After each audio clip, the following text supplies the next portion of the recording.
Hello, नमस्कार दोस्तों।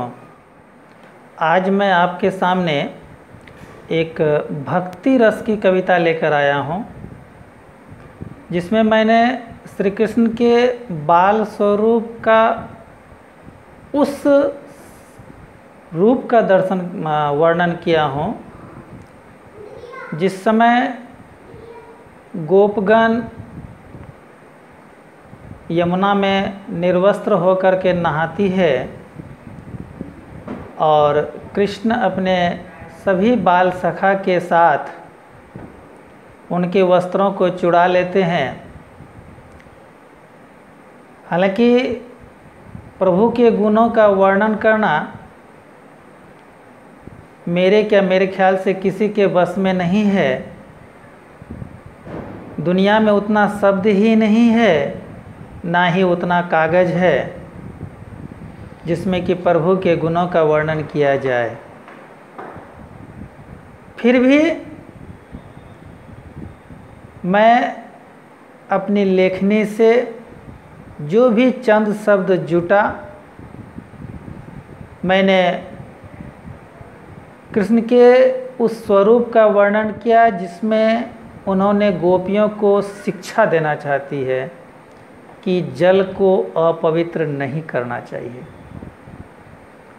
हालांकि इस प्रसंग का बहुतों ने अलग अलग नज़रियों से देखा है, परंतु वास्तविकता वो नहीं है जो उस नज़रिए से देखा गया है। इसमें बहुत बड़ी सीख है, बहुत बड़ी शिक्षा है, जिसमें भगवान श्री कृष्ण ने उन गोपियों को दिया है। मैं कविता की ओर बढ़ता हूँ।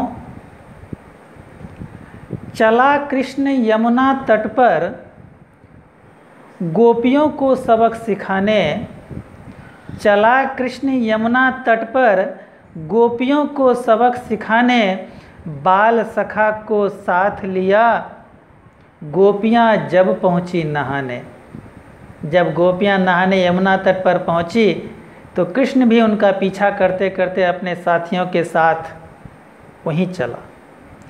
छुपते छुपाते कान्हा चला, छुपते छुपाते कान्हा चला, करता न कोई शोर, यमुना तट पर सब ऐसे पहुँचे जैसे हो कोई चोर।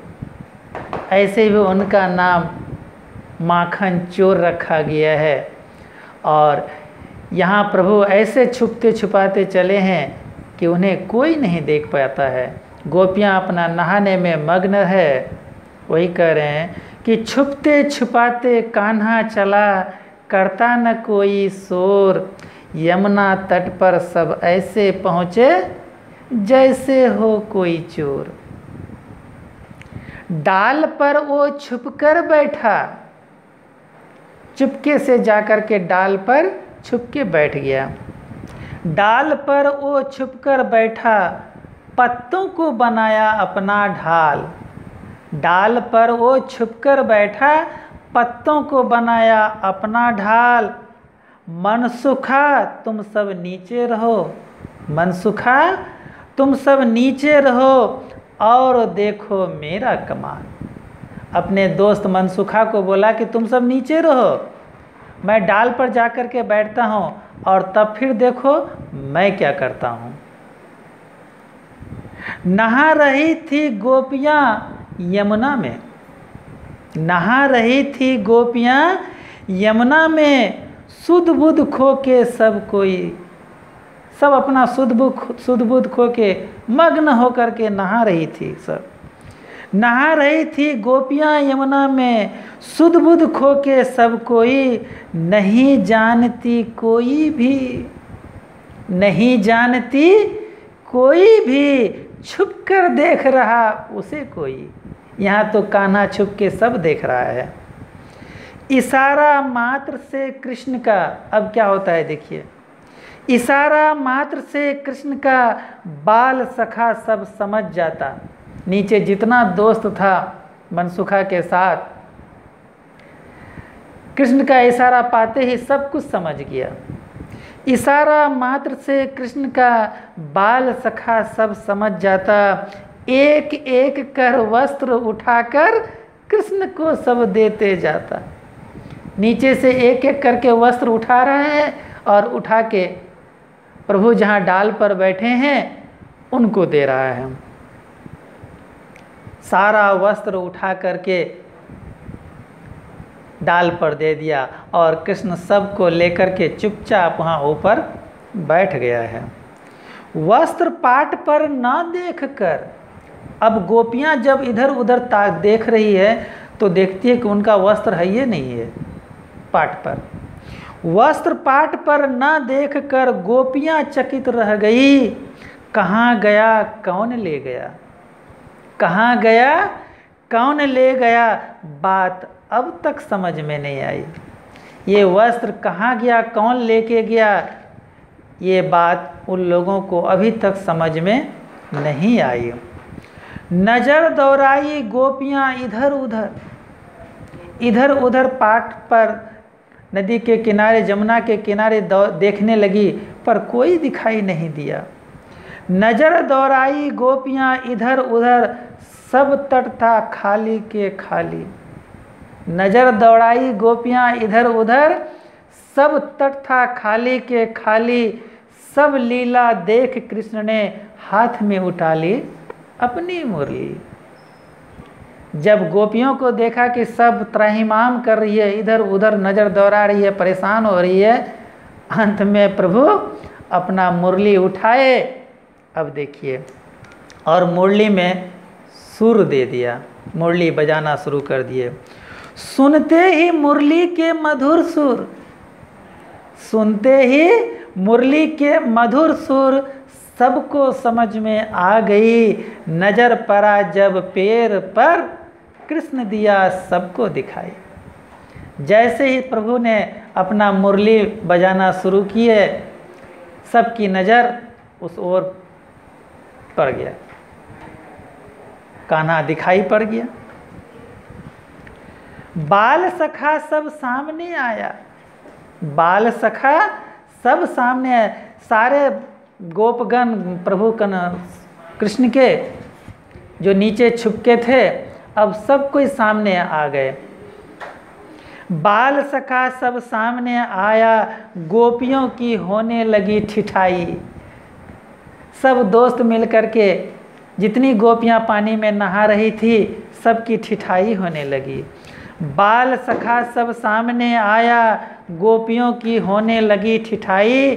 निर्वस्त्र होकर नहा रही हो, निर्वस्त्र होकर नहा रही हो, क्या लज्जा तुझे नहीं आई? निर्वस्त्र होकर नहा रही हो, क्या लज्जा तुझे नहीं आई?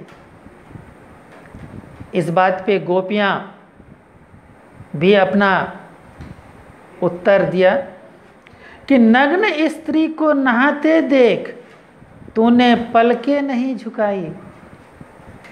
नग्न स्त्री को नहाते देख तूने पलके नहीं झुकाई। हमारा वस्त्र चुरा कर तुमने हम ही से करते हो ठिठाई। बोला, एक तो मेरा वस्त्र तुमने चुरा लिया है, ऊपर से हम ही से ठिठाई कर रहे हो, और हमको जो इस तरह से देख रहे हो, तुमको शर्म नहीं आ रहा है? ये कान्हा को कह रही है। प्रभु बोले, निर्वस्त्र होकर जल में नहाने से जल का इससे अपमान होता है।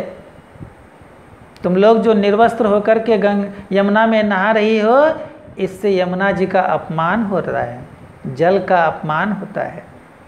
निर्वस्त्र होकर जल में नहाने से जल का इससे अपमान होता है। माँ गंगे नाराज होती है, माँ गंगे नाराज होती है, बात सभी ये जानता है। जब ये बात प्रभु श्री कृष्ण ने गोपियों को सुनाए, तो बात अब गोपियों को समझ में आ गई कि उनको अपनी गलती का एहसास हो गया कि नहीं, हमें ऐसा नहीं करना चाहिए। बात समझ में आ गई सबको, गोपियाँ मन ही मन पछताई। बात समझ में आ गई सबको, गोपियाँ मन ही मन पछताई। अब तो वस्त्र दे दो हमें, करो न अब जग हंसाई। हे प्रभु, अब हम समझ गए, अब हम मान गए, अब तो हमारा वस्त्र हमको दे दो। ये कान्हा, अब तो हमारा वस्त्र हमको दे दो। बात समझ में आ गई सबको, गोपियाँ मन ही मन पछताई। अब तो वस्त्र दे दो हमें, करो न अब जग हंसाई। प्रभु, अब हमारा वस्त्र हमको दे दो। नारी के नारित्व को समझाया। प्रभु ने यहाँ नारी का जो नारित्व है, उसका जो ममत्व है, उसकी जो होनी चाहिए, उस चीज को समझाने का प्रयास किया है। नारी के नारित्व को समझाया, किया स्त्री का सम्मान। इसमें स्त्री का अपमान नहीं किया है प्रभु, उनका सम्मान किया है, उनको याद दिलाया है, उनकी गलती का एहसास कराया है। नारी के नारित्व को समझाया, किया स्त्री का सम्मान। मानव का कल्याण के लिए ही प्रभु करते हर काम। प्रभु जो भी काम करते हैं वे मनुष्य के कल्याण के लिए ही करते हैं, अपने भक्तों के कल्याण के लिए ही करते हैं, उनका अहम तोड़ने के लिए ही करते हैं। इसलिए उनका कोई भी काम निष्काम नहीं है। नारी के नारित्व को समझाया, किया स्त्री का सम्मान। मानव का कल्याण के लिए ही प्रभु करते हर काम। अंतिम अंतरा आपके लिए, अगर कविता पसंद आए तो अपने दोस्तों के बीच शेयर ज़रूर कीजिएगा। आपका फीडबैक हमें चाहिए, इसलिए कमेंट कीजिएगा प्लीज़, और इस चैनल को सब्सक्राइब कीजिएगा ताकि समय समय पर आपको हम ऐसे ही मनभावन कविताओं से आपको भाव विभोर करता रहूं, आपको आनंदित कराता रहूं। यही हमारा प्रयास है। अंतिम अंतरा, कान पकड़कर क्षमा मांगी गोपियाँ।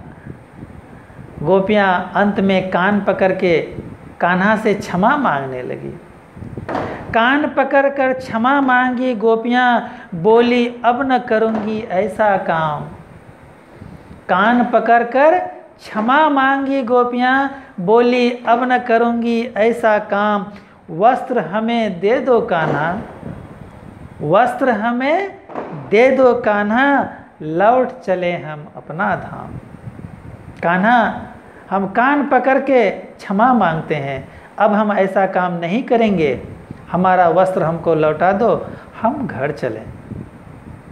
कान पकड़कर क्षमा मांगी गोपियाँ, बोली अब न करूँगी ऐसा काम। वस्त्र हमें दे दो कान्हा, लौट चले हम अपना धाम। धन्यवाद दोस्तों। आशा है आपको कविता बहुत ही पसंद आया होगा, और प्लीज़ पसंद आए तो इसे अपने दोस्तों के बीच शेयर ज़रूर कीजिएगा, कमेंट कीजिएगा, आपका फीडबैक चाहिए। और एक बात, त्रुटियों को क्षमा करेंगे। हमारी हस्ती नहीं वैसी, हमारे पास वो इतना शब्द भंडार भी नहीं है कि हम प्रभु का गुणगान करें। फिर भी थोड़ा सा जितना हो सका हमने प्रभु का उस स्वरूप का वर्णन किया है। इसमें त्रुटियों के लिए क्षमा चाहते हैं। धन्यवाद।